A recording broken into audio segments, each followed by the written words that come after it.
It's not that easy being free. Having to spend each day the color of the leaves. I think it could be nicer being red or yellow or gold, or something much more colorful like that.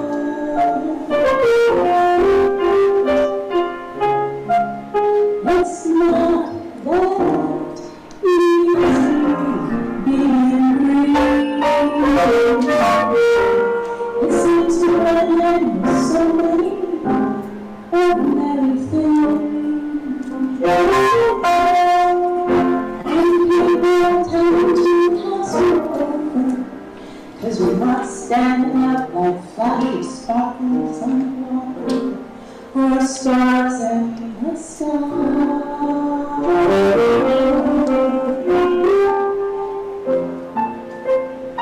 But green is the color of spring, and green can be cool and friendly.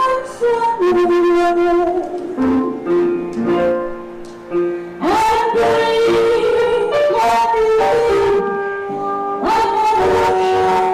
like a light, like a mountain, or a twilight, like a dream.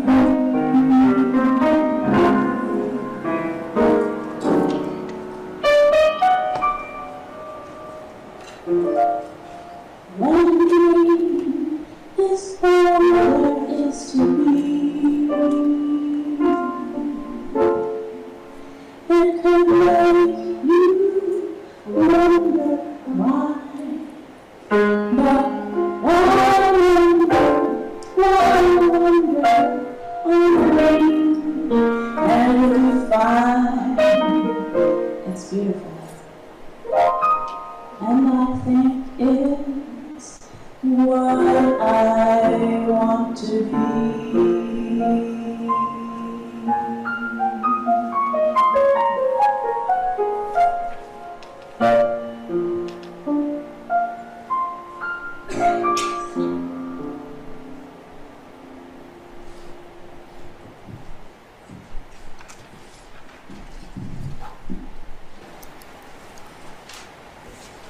Good morning. And welcome to the First Parish Church of Stowe and Acton, a welcoming and spiritual community. My name is Ann Wickham, and I'm serving as the worship host for this service. For those visiting FPC for the first time, we welcome you. Please let us know you are here by filling out one of our visitor information cards in the pews and hand it to an usher, drop it in the plate, or hand it to Meg, who's actually not here, our welcoming staff member. Our minister, staff, and board are listed on the front of the order of service. Please feel free to ask me or any of these people for more information about our church. If you would like a large print order of service or hymnal or an assisted listening device, please ask our ushers. Our assisted listening devices are small radios. Anyone is welcome to use one of these to listen to the service from another space or in or around our building. Nursery care is available during the service. For K through 5 children usually attend the first part of the service and then leave for classes. Once a month, we have a children's chapel where children begin their time in the community room. For youth programming and other information, see the bulletin or ask our religious education director or an usher. After the service, please join us for coffee and conversation. I believe it's still in the fellowship hall, although I know there's an arts fair going on right now. Perhaps, oh, it's in the vestry. So coffee and conversation in the vestry. And then also you can take advantage of the arts fair. And you can also join in a breakout room if you're online with us. I'd like to draw your attention to the announcements in our order of service and also invite you to check out our webpage where you can sign up for our newsletter and email alerts. And now, a special announcement from the auction committee.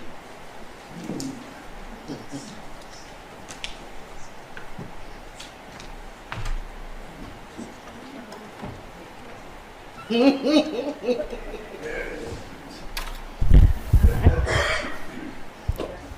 are you going, Dorothy? I'm going to the FPC Wizard of Oz auction this Saturday. I plan to be there at 6:30 p.m. so I can pick up my bidding paddle. Then I'll be ready to bid on lots of things being auctioned off. A painting, vacation homes, dinners, and even a tea party. Can munchkins come too? I want to check out the silent auction items on display in the Kansas State Fair Room, and I understand there'll be food and drinks at the Witch's Castle. Absolutely. The more the merrier. I heard there's going to be a costume contest and a scavenger hunt. Do you think I could win the costume contest? Sure, you can enter. Wow, this sounds like a great event. I bet they need help. Oh yes, people can volunteer to bring food. I understand that appetizers are especially needed, and or work a 1 to 2 hour shift while still being part of the fun.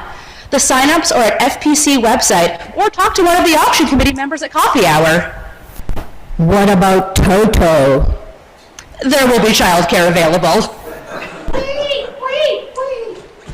Isn't something happening today? Oh, I almost forgot. The online auction opens today. You can sign up here to register for a bidder paddle and bid on lots of great items that will only be available online. Well, I better get going. I don't want to be late. I'm going too. I hope to see you there. See you there.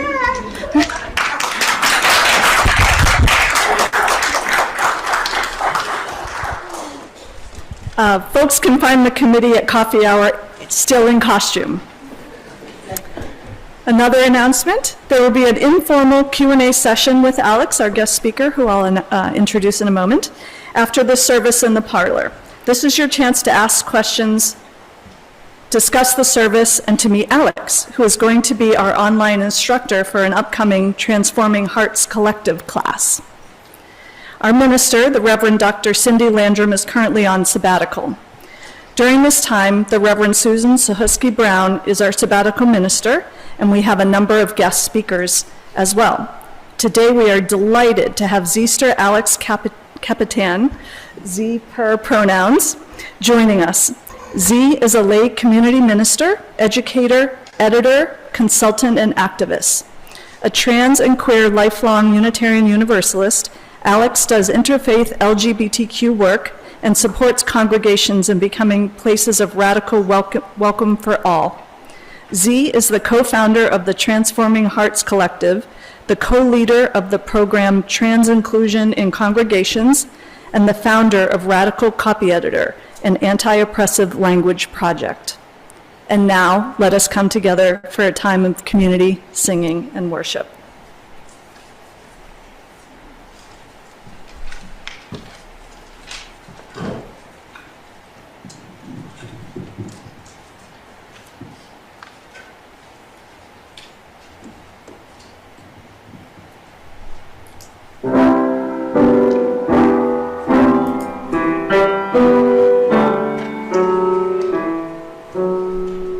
I still have faith in you. I see it now. Throughout these years, the faith is on. Somehow, as all you done, apart and the lights of which are right and we're so hard to find. Do I have it in me? I believe it is in there. For I thought I'd hear a bittersweet song in the memories we share. I still have faith in you, and I would say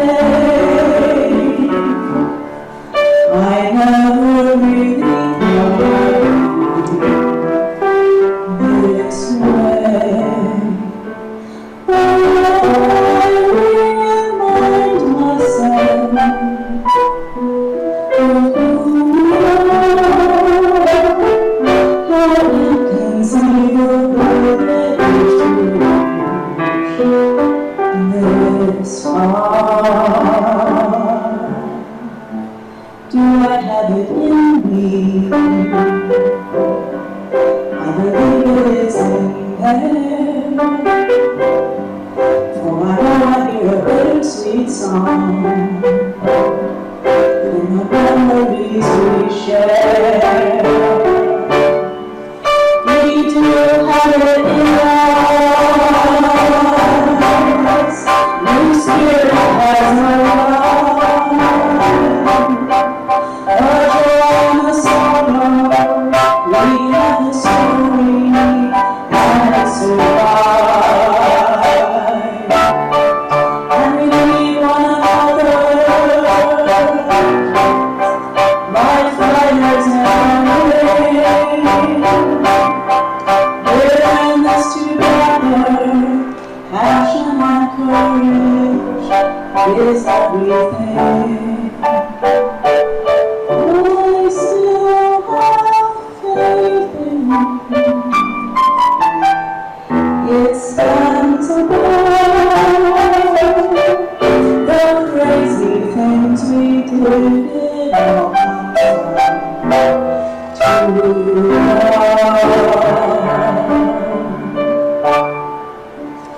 Do I have it in me?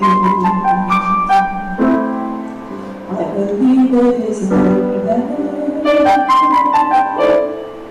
For I know I hear a bittersweet song in the memories we share.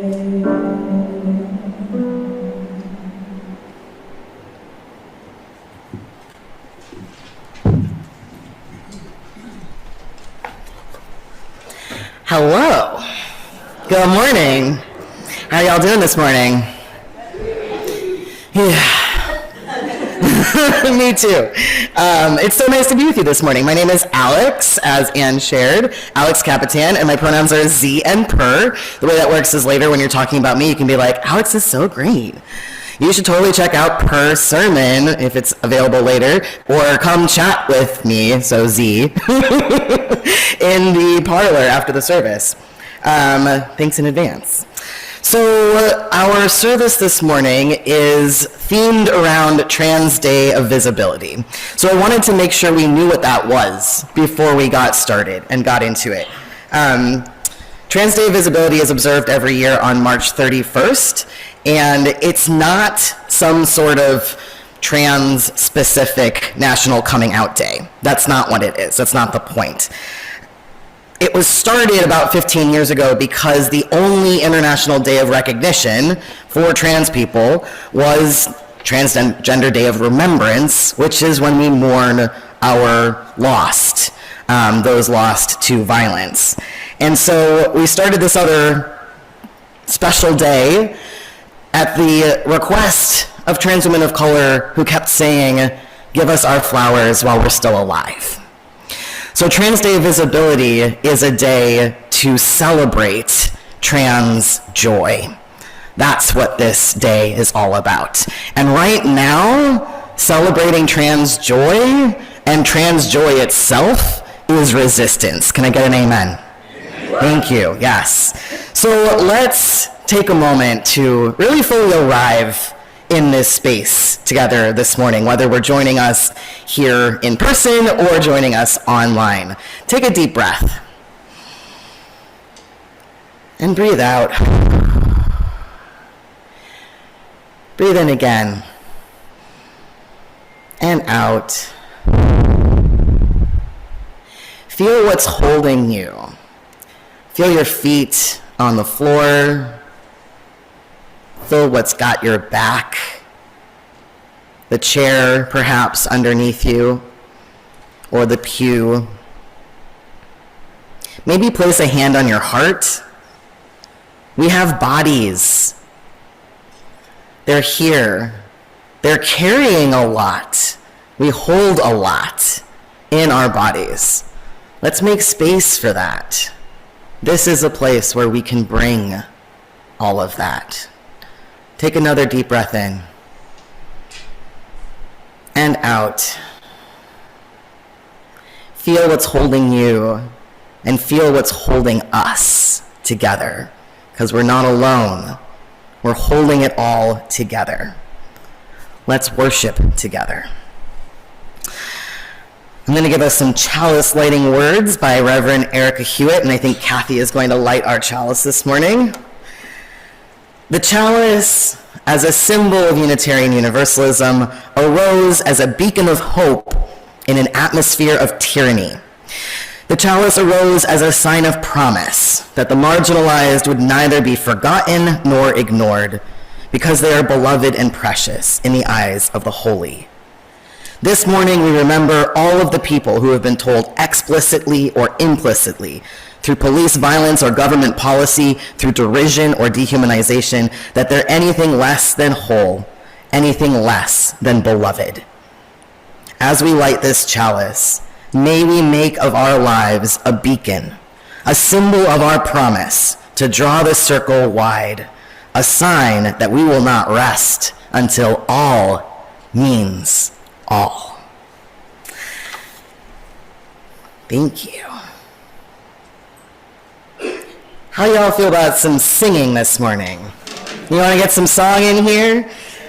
Let's sing. Our opening hymn is number 170, We Are a Gentle, Angry People. I want to call attention to the alternate lyrics that we'll be singing for verse number 5, which will be on screen. We are all in this together. After our hymn, we will join in reciting the covenant and affirmation of this community, which is in the order of service, and I think also on the screen. So feel free to stand or remain seated as you feel moved and able.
You may be seated.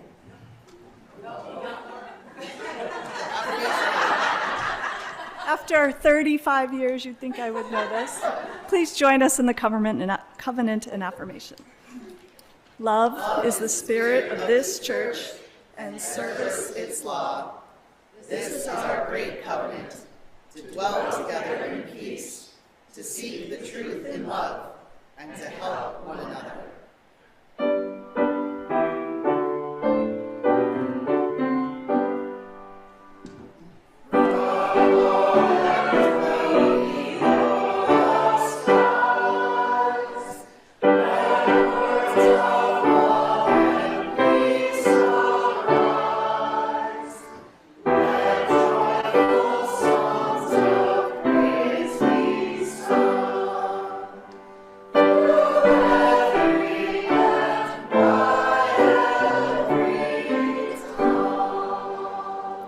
Now you may be seated.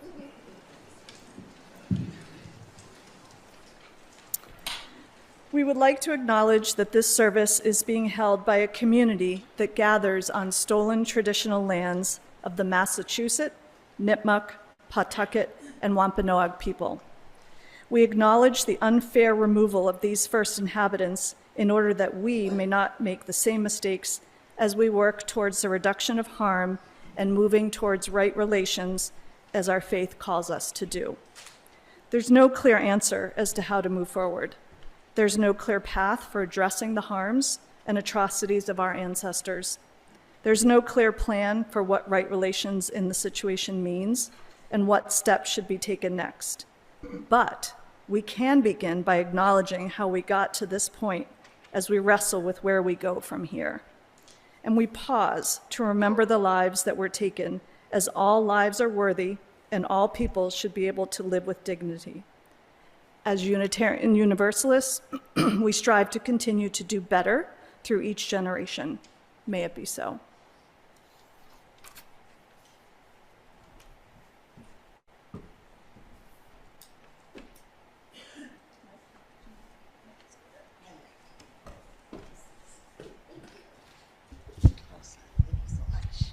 Woohoo! I've got a story. Do you like stories? All right. Is there anybody who'd like to come up here and hear the story more closely? Doesn't matter how old you are. I'm a kid forever. Ooh, I'm going to stay away from that live mic. Ooh, I heard there's no.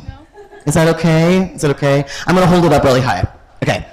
It's actually really good to be up front because there's really good pictures in this one, and I'm going to do my best to show them to everyone, but you're going to get the best view down here.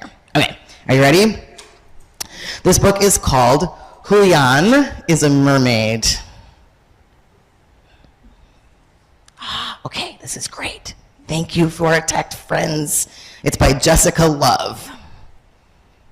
I'm actually going to take it out of its little jacket here. Look at that end paper. Beautiful. Okay. Julian is a mermaid.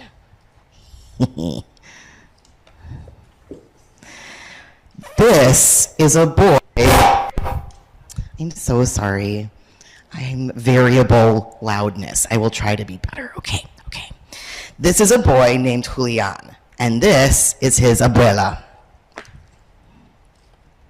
And those are some mermaids.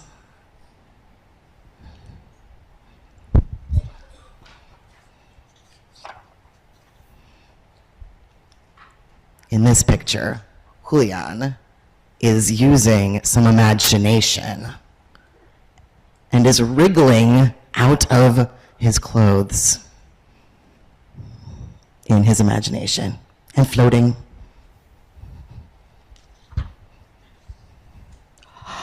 Look what happened. Julian is now part of a wave of color with an octopus and a stingray. Oh my gosh. Julian now has a tail, a golden tail.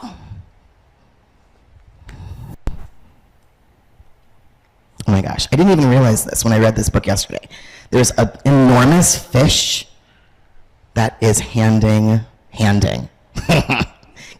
Julian a beautiful necklace. That's really cool. Vámonos, mijo, this is our stop, says Abuela. And the mermaids are waving goodbye off of the train. Abuela, did you see the mermaids? I saw them, mijo. They're walking past kids playing in a fire hydrant spray. And an old man who is either holding a bag of something or a small chihuahua. I can't tell which, but I love that it could be either. It's so great. Abuela, I am also a mermaid. I'm going to take a bath. You be good.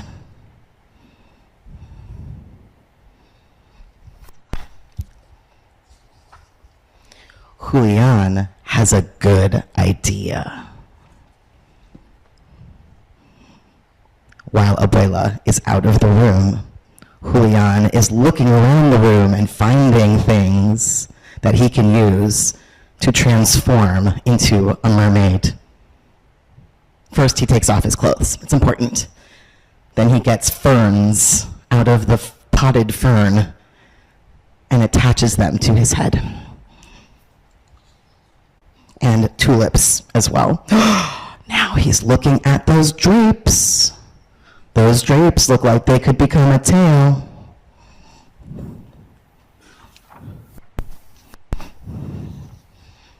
Oh! Uh-oh. Abuela is making a face. There's a bit of a mess. Thank you for bearing with us with the noise, y'all. You're doing great. Can we give Felix a big hand for doing his best over there? Thank you, Felix. You're so good. So now Julian is looking a little bit unsure about the whole situation. Come with me, mijo. Or come here, rather. For me, Abuela? For you, mijo. And it's a necklace. And then Abuela has an amazingly fabulous parasol, and they're leaving the house together in the same outfit. Where are we going? You'll see.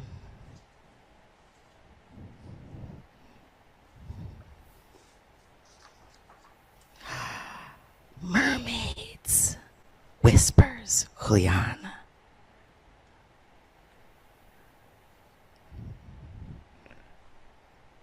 Wow, there's also an Ursula, which is very exciting to me. And somebody wearing a fish hat and these incredible purple heels. I don't know if you saw that. It's great. Angelfish vibes. Like you, mijo. Let's join them. You see Julian? Peeking around the corner in his mermaid outfit. And they do. It's a parade with Julian and his abuela in the middle, and the mermaids they saw on the train right in front of them. Yes. The end. Look. Julian is hanging out with the mermaids. The end. Thanks for listening to my story, and thanks for bearing with the noises.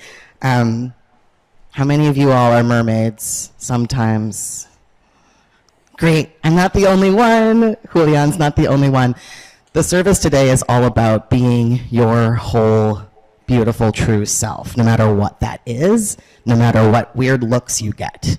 So That's what this story is all about to me, is being able to be yourself, even when that's not what people expect. So I think we get to parade around the room now, yes? That sounds like fun.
I will be joining Ari in just a minute. And Alex, this blew up on a few of us last week, so you're not the only one. I'm just sitting there sweating bullets for you. There we go. I will start by saying this is the time in our service where we can share our joys and sorrows with one another, either sent in ahead of time to the lay ministers or in our service. And you can stand and give your name and your message. We'll start with those in the congregation and follow that with those. I keep wanting to go those online, but the camera's there. Those online. Hello, everybody. And I'm modeling good behavior here because without the microphone, people online. So thank you.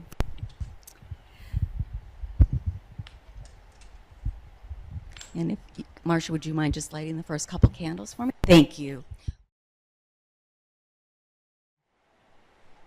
So it's our tradition to light 2 final candles, one for the cost of war,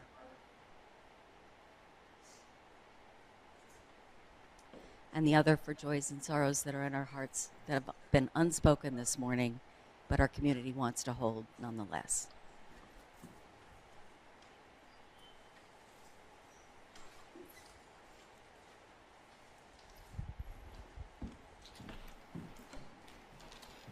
Thank you all for being vulnerable enough to share what's on your hearts and in your bodies this morning. We're holding so much. It's so great that there are such wonderful joys, so many wonderful joys, and such a big feeling of joy right now in this room. And it's also so hard that there are so many sorrows, so much pain, whether of diagnoses of those we love, whether of the atrocities that are happening in our name. Let's just take another moment to hold that together, because no matter what you are bringing today, you're not alone. We're holding it all together. That's the point of community, yes? So let's take a deep breath in and out. Another deep breath in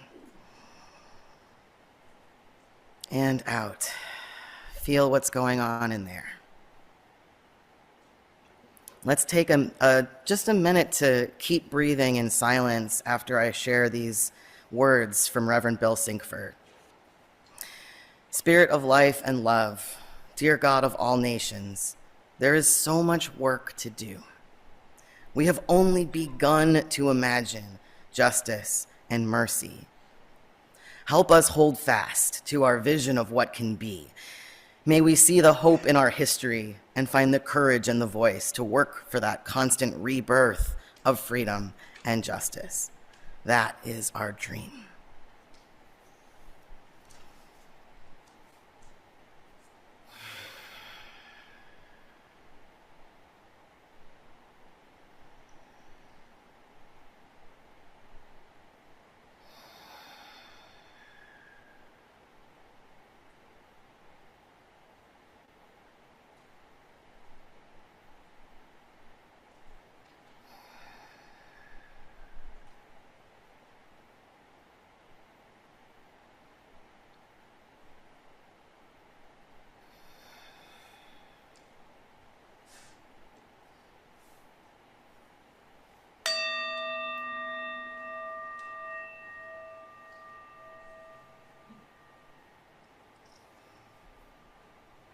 Let's sing again. Let's stay seated for this one. It's number 1053, How Could Anyone? The words are very simple.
Thank you.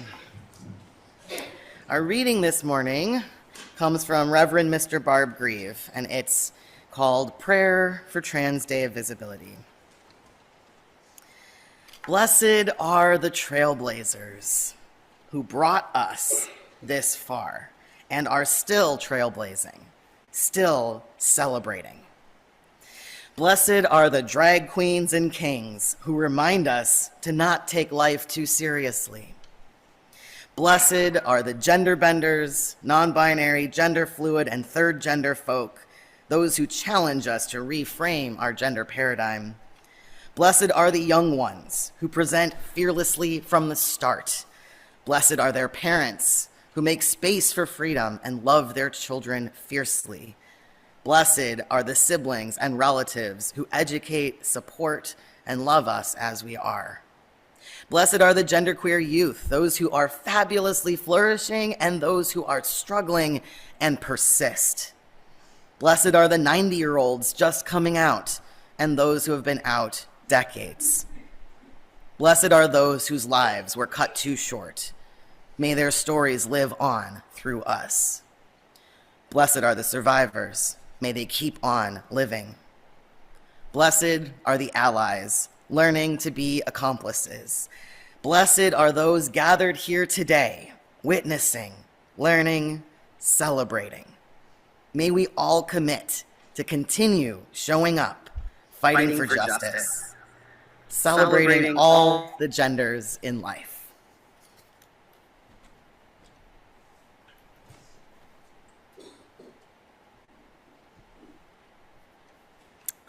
This month, it's on. Let me try. Is that any better? Yeah, I don't know what's going on there. This month, we share our weekly offering with RIA House. RIA stands for Ready, Inspire, Act, and you can read more about this organization on their website, readyinspireact.org. The morning offering will now be gratefully accepted.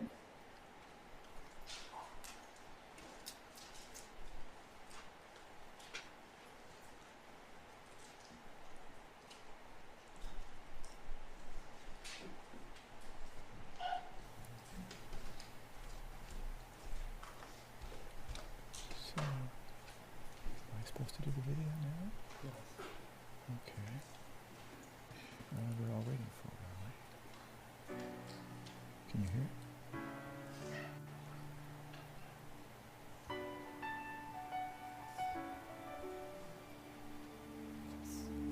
I am not a stranger to the dark.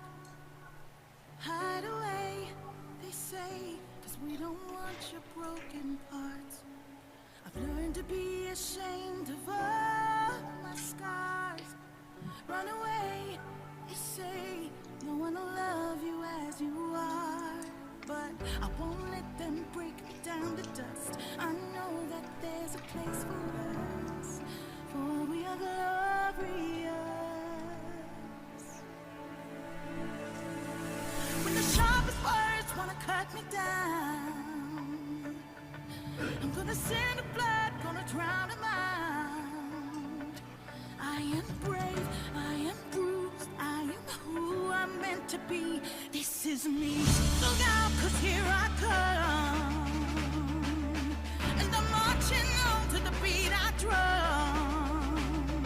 I'm not scared to be seen. I make no apologies. This is me.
So good, right? The best. I was at a conference a couple months ago and played that song as part of a ritual we were doing, and there was a lot of young folks there, and they were like, oh, as if it was so played, you know, because it's like 10 years old, which is like half their lives. It's great. I'm like, I love this song. So. Music is important to me, and I'm going to tell you a little bit more about that. But first I want to let you know that I've been a Unitarian Universalist for 34 years now, ever since my parents joined my home church in Milwaukee when I was 6. And I want to paint a picture for you of the 6-year-old that my parents brought to church with them. I was a feisty, headstrong, loud, opinionated, I know, shocking, mermaid. Yes, I was a mermaid with this white blonde hair that I was desperately trying to grow as long as Ariel's. Of course, it never got farther than my shoulders.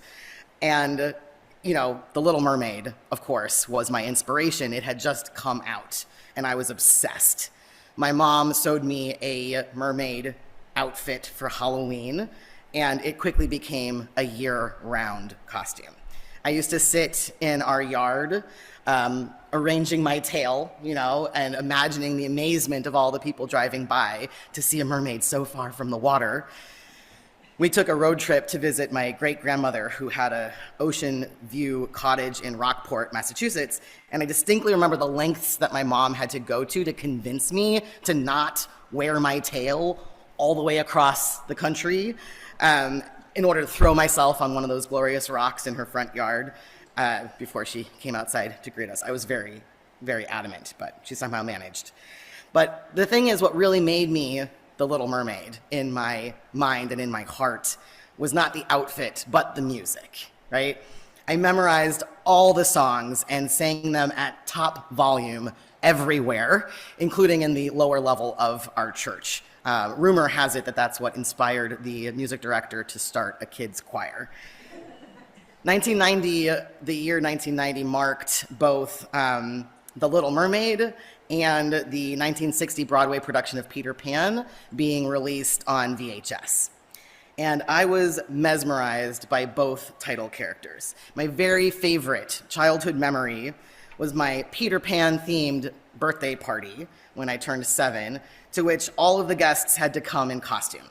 I was Tinkerbell, and basically forced my best friend to come as Peter Pan. And I was wearing yet another magical outfit, of course, crafted by my mom, and my dad played Captain Hook to rival Dustin Hoffman's and chased us all around the house for hours. It was heaven. I was deeply blessed to have parents and a church that gave me complete and total freedom of expression. No one ever told me I wasn't a mermaid or a fairy. No one ever tried to hush my song. The first 7 years of my life were full of magic brought to me through art and books. I was a rough and tumble princess who loved bugs and dinosaurs and dresses that could be twirled in. All of my best friends were boys, and I was the ringleader. Now, literally, I played the ringleader in a kindergarten circus production.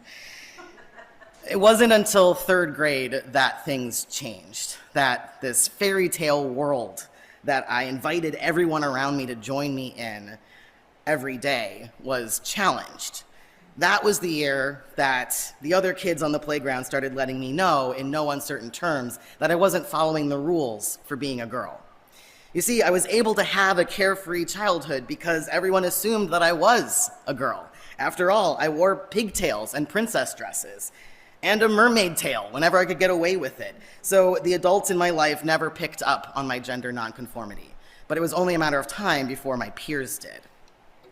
I started 3rd grade in love with life and with school, but by the end of the year, I had lost my spark.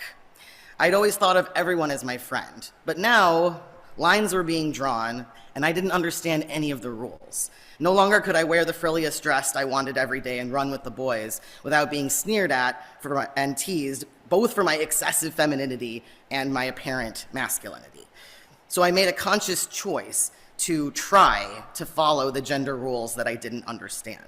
I turned my back on my best friend, joined a crew of girls, tamped down the fairy tale part of myself, and tried to fit in. But it just made me more miserable.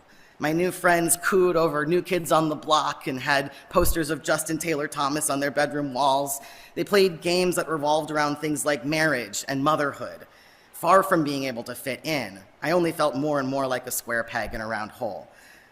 My parents came through for me. They didn't know why I was miserable, but they had a sense that if I stuck with the same group of kids in the same school system, things wouldn't get any better. So they gave me the chance to go to a middle school for the arts across town. And once again, my life had creativity and vibrancy and more musicals. I still felt adrift, but I slowly carved out a space for myself among other misfits. It would be 10 years before I could reclaim my authenticity and rediscover the unbridled joy and fabulosity of my 6-year-old self. But honestly, 10 years of seeking and becoming feels pretty darn lucky to me. As a genderqueer, non-binary person who grew up with no sense that there were other people out there like me, other people who weren't girls or boys, no representations of people like me beyond Mary Martin as Peter Pan. I found a way anyway. I found people who saw me as I truly am, loved me for my contradictions and fairy tale nature, and reflected who I was back to me. when I was racked with doubt. I found more music, and I kept on singing, slowly journeying back to myself. So this popular mainstream story of what it means to be trans is one of absolutes, right? And pain. The visceral hidden knowledge of who you are from a young age, the unspeakable suffering of being forced to live as someone you're not, the agonizing decision to tell the world who you really are, the transition that marks the closed door on the past and the emergence of the real true you. This story isn't wrong. It is many people's story. But it's not the only story. It's certainly not my story. My story is a story of a lifelong journey and dedication to living authentically. It's a story of constantly exploring, questioning, and becoming myself. It's a story of being a mermaid and a fairy and a boy who never grows up. It's a story of knowing who I'm not long before I could articulate who I am. But ultimately, it's a story of joy. Every single day now, I get to make an active choice to be my fullest, most glorious self, the self I was made to be. And I'm here to testify that when you have been told by the world that who you are is impossible, who you are doesn't exist, and you laugh and say, "Oh, honey, do I look like I don't exist to you?" That feeling, the feeling of knowing yourself and being yourself, despite it all, is the best feeling in the world. It makes me feel like I can fly. My best friend, Michael, who is a queer and trans Black man and also a minister, talks about how he was called to be the person he is. Who I am right now is who I am called to be, he says. I don't know how or when that happened, and I can't explain it, but I know that it is true. And so I move toward that call every day in all the ways I can. As I reflect on Trans Day of Visibility, this is what visibility means to me. It means taking the risk to live authentically. It means being visibly, authentically you, the most you version of yourself, the you that you are called to be. You see, there's a spark in each of us, not just trans people, but all people, that refuses to go out, no matter what the world throws at us. There's something that pulls us forward and compels us to be who we are meant to be. When we live from that place of authenticity, that's when we come truly alive. And when we are truly alive, we bring that aliveness forward in everything that we do, all of our relationships, our work, our activism, our art, our play. In her incredible book, Redefining Realness, Janet Mock, a Black and Native Hawaiian trans woman, writes, "Self-determination and self-definition is about the many varied decisions that we make to compose and journey toward ourselves, about the audacity and strength to proclaim, create, and evolve into who we know ourselves to be." That's what transition actually means. Transition doesn't mean surgery or hormones or pronouns. It means journeying toward ourselves. Transition doesn't mean changing genders. In the words of Janet Mock again, it means revealing who we've always been. For me, journeying toward myself and revealing who I've always been was a process of reclamation. It was a process of rejecting the rules and the boxes and the limits that were placed on me by our wider culture. Everything I was forcibly taught about who I was supposed to be and how I was supposed to act based on what the world perceived me to be. What have you been taught about who you are supposed to be and how you are supposed to act based on who the world has perceived you to be and based on what the world thinks of as the most normal and valuable way to be? I think of my grandmother, Lee Kapitan, who was at the top of her high school class, but was passed over for a college scholarship because she was a woman. I think of my dear friend, Lynn Young, who was socialized to be and act white and ignore their Lakota heritage and identity. I think of all my friends who have been told to hide their queerness or their disabilities or their class background in order to fit in. Living by other people's definitions and perceptions shrinks us to shells of ourselves, rather than complex people embodying multiple identities, says Janet Mock. But every day, we get to make a choice about who we are going to be. Every day is a chance to proclaim, create, and evolve into who we know ourselves to be. Every day is an opportunity to access the joy in living authentically. Now, don't get it twisted. Living your most visible, authentic life doesn't mean you have to tell everyone you meet every single facet of your life story and history. And I don't want you to think that just because I chose to share a little bit about my 6-year-old self with you today, you're entitled to know the childhood story of every trans person who crosses your path.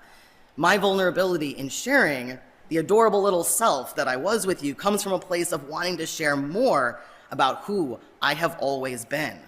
Sharing with you some of the fullness of my sparkly, gender-overflowing, non-binary self helps you see the real me, my authentic self, rather than assuming that I'm a man simply because I'm currently sporting some facial hair. I don't actually need to share anything with you in order to be my full self, because I know who I am, and I live fully from that place of truth. That's what visibility means to me. My partner, Teddy, would just as soon move through the world without anyone knowing that he was assigned female at birth. He is living his visible, authentic life as a man. Being a woodworking, kind, and gentle man is how he comes most alive and shares his aliveness with the world. Every day, he gets to decide what kind of man he's going to be. Visibility is about the joy that comes from being himself, not the shock factor of telling people he's trans. Does that make sense? You don't owe anyone any explanation about what has led you to your truth. You only owe yourself the chance to live from that place of truth, no matter how visible you can be.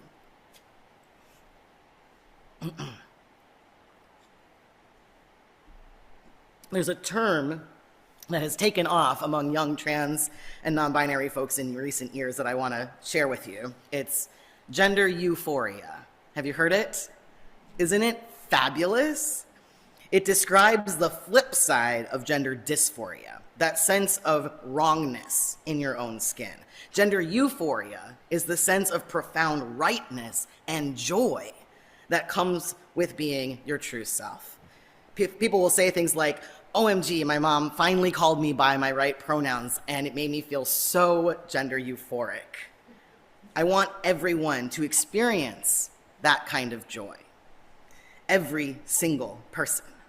The joy that comes from living authentically. What is it about this culture that we live in that trans people are only affirmed as real and visible through the avenue of our deepest pain and suffering? For years, in fact, decades and decades, the gatekeepers of this society have said, I'll only believe that you are who you say you are if you can prove to me that you'd rather die than live as the person I perceive you to be. What if we honored each other's joy more than each other's pain? What if we said, I see and validate you because I recognize your gender euphoria, rather than needing a person's gender dysphoria to get so bad that the only last-ditch option for survival is acknowledgement of who they truly are?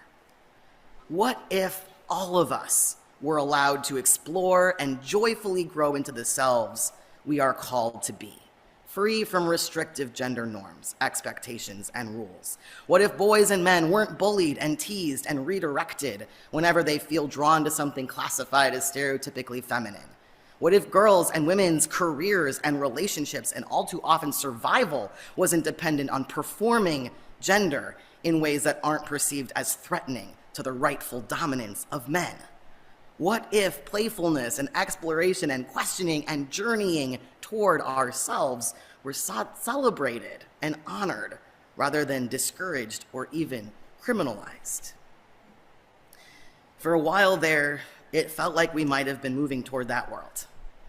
A world where all people have freedom of self-expression and bodily autonomy, a world with less sexism, less homophobia, less transphobia. But this year, this upcoming Trans Day of Visibility is painful. This year, trans people are experiencing an all-out assault on our very existence, with more than 1,500 anti-trans bills proposed over the last 5 years in every state in the country, and a federal government that is now actively seeking to make it illegal to be trans and illegal to support trans people in being our authentic selves. Visibility has always carried a risk of violence for us, but the current violence is happening on a scale and in a way that we have never seen before. The worst part is we aren't actually visible in this moment. The far right is treating trans people as a specter, a faceless, theoretical menace. They are working to render trans people not just invisible, but unreal, banning trans girls from girls' sports and trans people from military service, criminalizing the provision of life-saving medical care, denying people access to correct IDs, and worse, all on the basis of trans people not actually being trans, but in fact being wrong about who we are, dishonest, and dangerous. In the face of this threat, many of us are being forced to make painful decisions to be less visible in order to stay safe. Many of us are being denied the resources we need to be our whole true selves, out loud and proud. So this Trans Day of Visibility, trans people need to hear from people who have the resources to be visible, vocal, and disruptive. If that's you, will you show up for trans people right now? Will you make sure that people know that you and yous believe that trans people are real and whole and holy and will continue to fight for us? Not theoretical. Are you in? Yes. Thank you. Because we need you to do more than what's comfortable. Did you hear that? Did you feel that? More than what's comfortable. We need everyone who can be to be disruptive in your defense of trans lives. And this Trans Day of Visibility, if you yourself are trans, please do whatever you can to grab onto joy, even if it's only in small, fleeting moments. Trans joy is resistance, y'all. Do you feel that? Yes. We are real. We are worthy. Regardless of how visible we are able to be, regardless of whether we are affirmed by the whole world or only by the voice inside our own heart and soul. Find that spark inside you that refuses to go out no matter what the world throws at you, and nurture it. My friends, trans people are a model for all of us of the joy in living authentically. Each and every one of us has a homing beacon, and that homing beacon is joy. The voice that calls us to be our most authentic, joy-filled, euphoric selves, that brings us most alive. What will you do on this day and all the days to come to claim your authenticity in new ways and fight for everyone to be able to live visibly, authentically, in joy? Think about that. What will you do? Every day, we have a choice. My commitment to living authentically is to choose joy and fight for every other person to have the chance to do so. I hope you will too. Amen. Ashe, aho, and blessed be. Okay, I warned them that if I had to introduce the hymn after I sermonized, I might forget. But here I am, not forgetting. How do you feel about singing? Can we get some joy in the house through song? Let's sing number 131, Love Will Guide Us, because it will, yeah? Stand if the Spirit moves you, or sit if that is more your jam. Sing along if you're joining us online. Go for it. I believe in you, folks online. Let's do it.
Thank you. Do we usually stay up for closing words? Okay, great. Let's stay up if you're up, and stay down if you're down. Our benediction comes from the fabulous, there's another Julian in this service. I'm so excited. My dear friend, Reverend Julian Jamaica Soto. And it's called To the People Who Have Mistaken Freedom for Liberation, from their book, Spilling the Light. Julian says, "To be free, you must embrace the breadth of your own existence without apology. Even if they try to take it from you, you must know not that you can do whatever you want. You are not a kudzu vine eating entire hillsides for the purpose of feeding your own lush life. You must know instead that inside you are entire universes, milky blue, magenta, and gold, expanding. But to actually be free, you must know and you must fight for the entire universes inside of everyone else. Being free is not a license, but a promise. Go in freedom, go in hope, go in commitment, go in joy." Thank you.